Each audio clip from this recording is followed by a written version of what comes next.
અરે જેઠાભાઈ, નવરાત્રી આવી રહી છે, દયાબેન માટે ચણિયાચોળી નથી લેવાની? કોણ?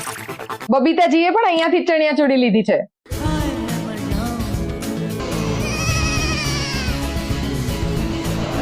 તો આજે જ રીતિ સિદ્ધિ સાડી સાથે કનેક્ટ થાઓ અને તમારી મનગમતી ચણિયાચોળી બુક કરાવો.